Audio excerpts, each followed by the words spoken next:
Hello guys, आपका स्वागत है हॉरर स्टोरी टेलर पे। आज की जो कहानी है वो कोई झूठी कहानी नहीं है या बनाई भी नहीं है। आज की जो कहानी है वो सत्य घटना पे आधारित है और जिनके साथ हुई है वो मेरी नोन में है। तो कहानी शुरू करते हैं। एक लड़की है जिसका नाम है तानिया और उसका एक बॉयफ्रेंड है जिसका नाम है आशु। तो ये काल्पनिक नाम है, ये असली नाम नहीं है। तो तानिया जो है वो 9वीं 10वीं में पढ़ती है और उसको आशु से प्यार हो जाता है और धीरे धीरे उनका रिलेशनशिप बिल्ड होने लगता है। बहुत लंबा टाइम जब वो साथ में रह जाते हैं तो एक दिन उनकी फैमिली को भी पता चल जाता है। पर उनकी फैमिली ने इस चीज़ से बहुत मतलब ओके थी कि कोई दिक्कत नहीं है, लड़का अपनी कास्ट का है, ये है वो है। और लड़के की फैमिली को भी कोई दिक्कत नहीं थी।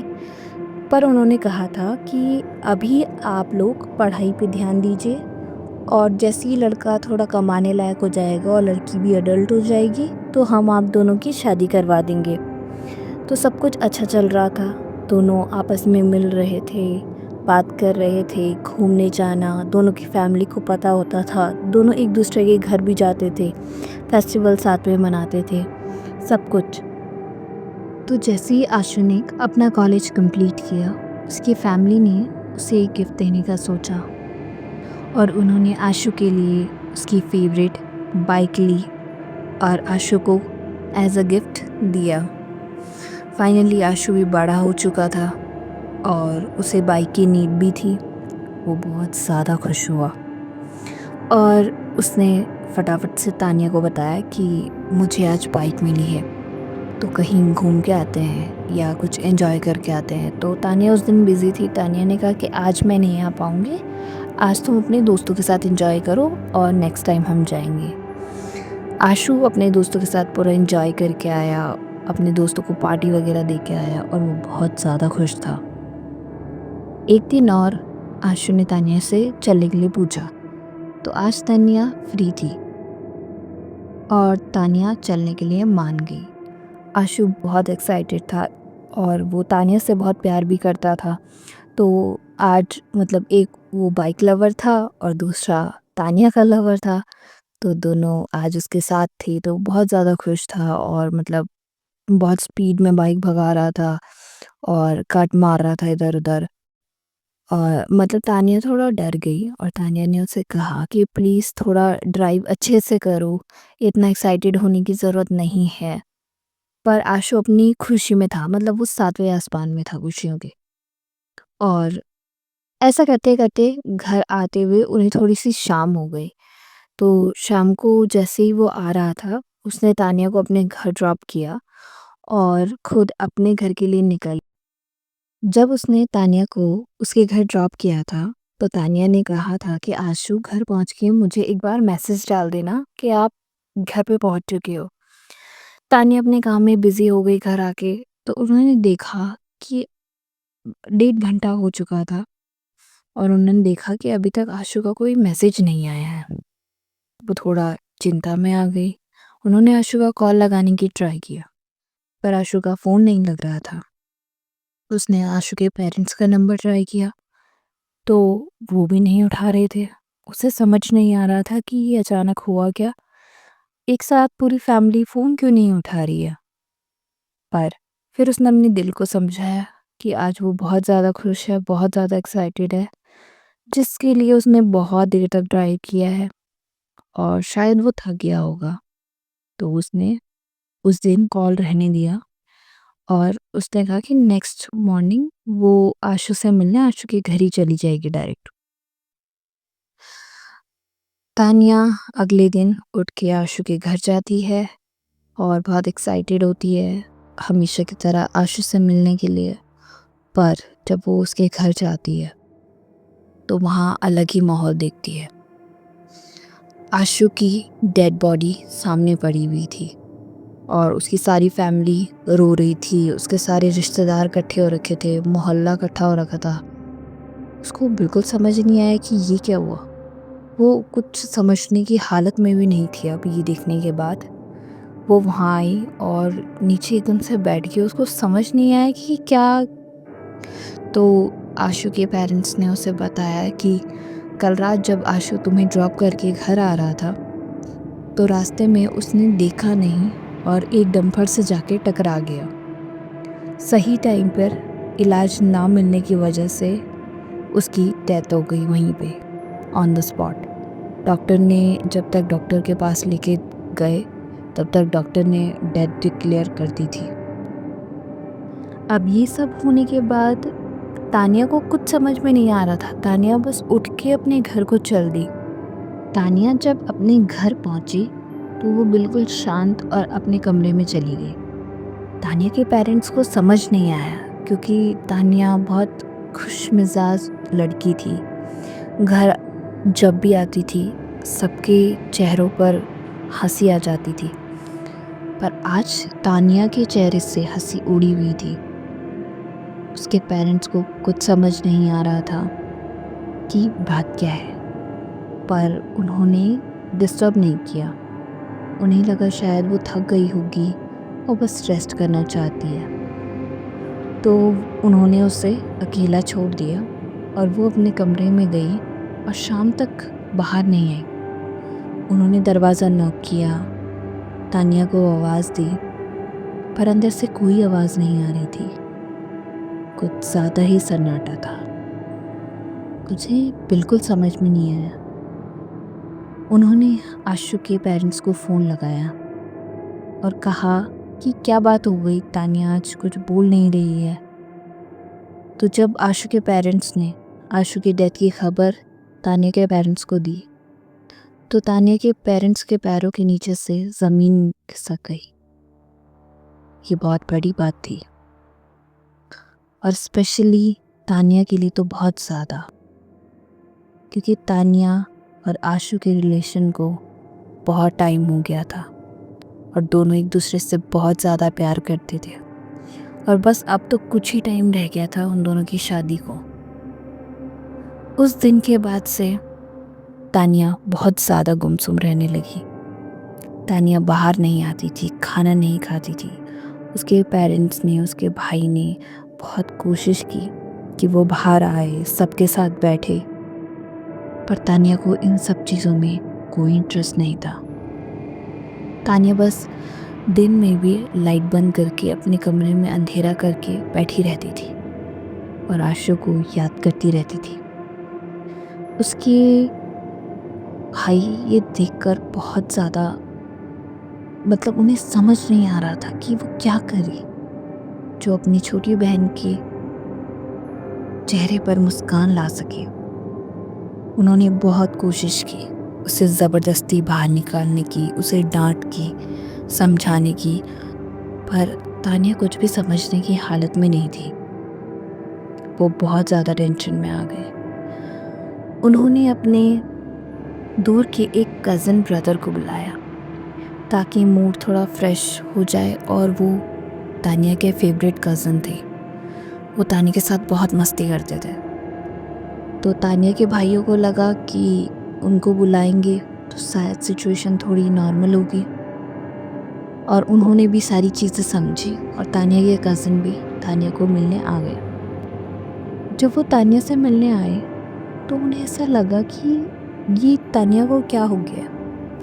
तानिया के आंखों के नीचे डार्क सर्कल आ गए थे। तानिया खाना नहीं खा रही थी तो बहुत ज़्यादा वीक हो चुकी थी। उसकी स्किन काफ़ी ज़्यादा डल हो गई थी और उसने बिल्कुल कपड़े ढंग से नहीं पहने हुए थे, बाल बिखरे हुए थे उसके। उन्हें समझ में नहीं आया कि ये इतनी जल्दी ये सब हुआ कैसे। वो समझ रहे थे कि तानिया को आशु के खो जाने का दर्द है, पर उसमें इतनी ज़्यादा उसकी हालत बुरी हो जाएगी ये उन्होंने कभी नहीं सोचा था। फिर भी उन्होंने अपनी तरफ से सारे एफर्ट्स किए जिससे वो तानिया के चेहरे पर 1% की भी हंसी ला सके, पर इसका कोई फ़ायदा नहीं हुआ। तानिया बिल्कुल भी नहीं मुस्कुरा रही थी और कज़न ब्रदर और क्या कर सकता था। उसने अपनी पूरी जी जान लगा दी और बाद में उसने तानिया के भाइयों से बात की कि मैं जितना कर सकता था मैंने कर लिया, पर तानिया बिल्कुल भी खुश नहीं है। अब लगभग 1.5 से 2 महीने हो चुके थे और तानिया की हालत में सुधार नहीं हो रहा था। इनफैक्ट वो बस उसकी हालत और ज़्यादा ख़राब ही हो रही थी। फैमिली को लगा प्रॉब्लम है, बहुत लंबा रिलेशन गया है तो उसे भूलने में टाइम लगेगा। पर अब तानिया की स्थिति बिल्कुल मरने जैसी हो गई थी। मतलब ऐसा लग रहा था कि तानिया किसी भी वक्त अब प्राण छोड़ देगी अपने। तानिया के पेरेंट्स को बहुत टेंशन हुई। उन्होंने डॉक्टर को दिखाया। डॉक्टर ने बहुत सारी बीमारियां लिख दी कि ये भी है, ये भी है, ये भी है। अब तानिया के पेरेंट्स बहुत ज़्यादा परेशान हो गए कि ये सब क्या हो रहा है उनकी बेटी के साथ।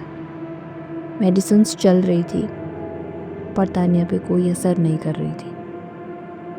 किसी ने तानिया के पेरेंट्स को सलाह दी कि एक बार उन्हें किसी बाबा वगैरह से भी कंसल्ट करना चाहिए, क्योंकि मेडिसिन वगैरह तो चल ही रही है। एक बार इस तरफ भी देखा जा सकता है। अब वही कहावत है ना, जिसका मरता वो क्या ना करता। तानिया के पेरेंट्स तानिया के लिए कुछ भी करने के लिए तैयार थे। किसी नोन पर्सन के थ्रू ही उन्हें एक बाबा जी का पता लगा, जो कि जिनके पास बहुत ज़्यादा भीड़ रहती थी। उनका समय मिल पाना बहुत मुश्किल था, पर तानिया के पेरेंट्स ने हार नहीं मानी और लगातार वहाँ के चक्कर काटते रहे। फाइनली एक दिन बाबाजी उनके साथ आने के लिए तैयार हो गए। जब उन्होंने अपनी बेटी को दिखाया तो बाबाजी 2 मिनट उसे देखकर शॉक रह गए और उन्होंने ये कहा कि तुमने आने में काफ़ी ज़्यादा देर कर दी। ये अब ज़्यादा दिनों की मेहमान नहीं है। तो वो ये सब सुन के एकदम से शॉक हो गए। तानिया के पेरेंट्स एकदम से शॉक रह गए बाबाजी की इस बात को सुन के। उन्होंने कहा, ऐसा नहीं हो सकता बाबाजी, इसका प्रॉपर इलाज चल रहा है। बाबा ने उसके पेरेंट्स की तरफ देखते हुए कहा कि उस इलाज का कोई फ़ायदा नहीं है, क्योंकि ये खुद जाना चाहती है और वो भी इसके किसी प्रेमी के साथ। ये सुन के तानिया के माँ बाप और भाई सबके सब शॉक रह गए। उन्होंने बाबाजी को बताया कि आशु नाम का एक लड़का था जिससे तानिया प्यार करती थी, पर वो काफ़ी समय पहले गुज़र चुका है और वो तानिया को नुकसान पहुंचाने के बारे में हमें नहीं लगता कि सोच सकता है। वहीं खड़े खड़े बाबाजी ने कहा कि वो अपनी मर्ज़ी से नहीं आया है। इस लड़की ने उसे हद से ज़्यादा याद किया है, इतना ज़्यादा कि उसकी आत्मा यहाँ आने के लिए मजबूर हो गई। और इस लड़की ने अकेले कमरे में बैठकर उससे विनती की है कि वो उसे भी अपने साथ ले जाए, क्योंकि वो उसके बिना नहीं रहना चाहती है। ये सुन के तानिया के माँ बाप के पैरों के नीचे से ज़मीन निकल गई। बाबा जी ने कहा कि चलो, अगर कोई ज़बरदस्ती इसे ले जाता तो मैं कुछ प्रयास कर सकता था। ये खुद ही तैयार है उसके साथ जाने के लिए। इनफैक्ट वो लड़का भी इसके प्यार से बंधा हुआ है। वो इसको कोई नुकसान नहीं पहुंचाना चाहता, पर ये ज़िद करके बैठी है कि ये उसी के साथ जाएगी। इतना सुनकर तानिया, जो सामने खड़ी थी, वो ज़ोर ज़ोर से हंसने लगी और कहने लगी, हमें कोई अलग नहीं कर सकता है, हम एक साथ जाएंगे जहाँ भी जाएंगे, और तानिया सिर्फ मेरी है। ये सुन के तानिया के माँ बाप ज़ोर ज़ोर से रोने लगे और बाबा जी से मदद की भीख मांगने लगे। बाबा जी ने कहा, इसमें मैं क्या कर सकता हूँ? इसमें या तो तुम्हारी बेटी अपना मन बदले, या तो तुम इस लड़के से विनती कर सकती हो कि ये उसे लेकर ना जाए, वरना दोनों की रजामंदी से जो भी हो रहा है उसमें तीसरा क्या कर सकता है। इतना कहकर बाबा ने उस लड़के से कहा कि वो इस लड़की को कोई नुकसान ना पहुंचाए।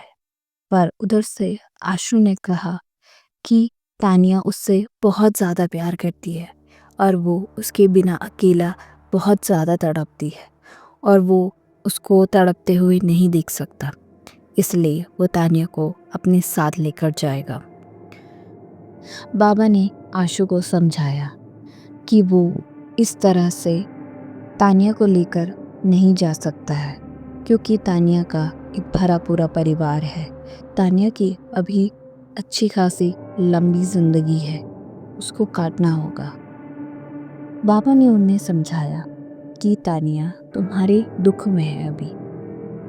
बाबा ने आशु को समझाया कि तानिया अभी दुख में ये सब बोल रही है, पर मुझे पता है कि बाद में वो इस चीज़ में बहुत ज़्यादा पछताएगी। तुम समझदार हो, तुम्हें ये बात समझ आ जानी चाहिए थी। तुम्हारा रिश्ता एक लंबे समय तक था, जिसकी वजह से तानिया ऐसी बिना मतलब की ज़िद कर रही है। काफ़ी देर तक समझाने के बाद फाइनली आशु की समझ में यह बात आती है। आशु बहुत ज़ोर ज़ोर से रोने लगता है और अपना दुख प्रकट करते हुए बताता है कि उसे बहुत ज़्यादा दुख है कि इस जन्म में तानिया और वो एक साथ नहीं रह पाए, पर अगले जन्म में वो पक्का तानिया का प्रेमी बनकर दोबारा ज़रूर लौटेगा। और ऐसे करके फाइनली तानिया को आशु की आत्मा से मुक्त करवा दिया जाता है। तानिया थोड़ा समय लेती है रिकवर होने में, पर विदिन 6 मंथ तानिया बिल्कुल ठीक होती है। आज तानिया की शादी हो चुकी है और तानिया अपने पति के साथ और अपने परिवार के साथ बहुत ज़्यादा खुश है। कभी कभी हम किसी को हद से ज़्यादा याद कर लेते हैं। जाने वाले को कोई नहीं रोक सकता, ये चीज़ सत्य है, पर आपके याद करने से भी कुछ नहीं होता। वो वापस तो नहीं आ सकता, पर उनकी आत्मा को कहीं ना कहीं इस चीज़ से ठेस पहुंचती है कि उनका कोई भी प्रिय दुखी हो रहा है उनकी याद में। इसलिए जो चला गया उसे छोड़ दे। अगर आपको स्टोरी पसंद आई हो तो लाइक कीजिए, अपना फेवरेट पार्ट कमेंट कीजिए